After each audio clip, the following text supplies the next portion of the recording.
It's time for the preliminary exam in district court for Timo Sessions. His alleged victims have been subpoenaed and will be giving testimony today. That is, unless Timo and his attorney decide to waive the preliminary.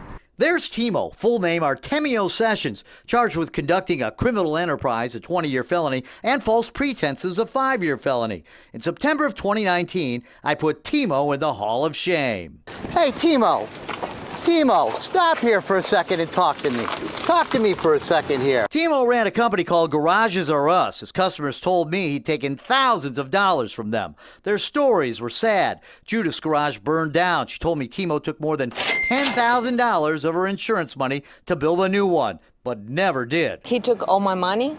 Now I don't have money to build another garage. There were lots of victims with similar stories. Some garages were started but never finished. Others said Timo just took their money and bailed. I saw Timo in court a few weeks later, but he avoided me like his customers say he avoided them. You know, after I did that story, I got more people calling me that say you took their money and you didn't do any work at all.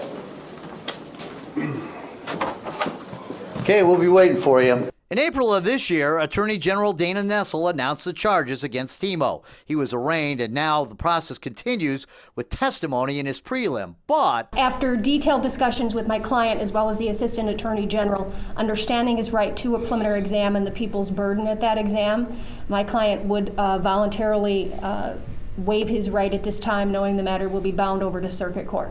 I guess Timo didn't want to face his accusers, and after court, he doesn't want to face me. Timo, tell me a little bit about what's going on. What do you got to say? You don't want to say anything to the victims? Anything at all? Don't get run over. Artemio Sessions goes across busy M59 and heads off in the opposite direction of the courthouse and parking. So Timo is doing the long walk to nowhere to avoid talking to us. We have no idea where he's going, but he's walking down alleys and trying to get away. Timo has pled not guilty. He remains free on bond. Timo, come back! In Pontiac, Rob Wolchek, Fox 2 News.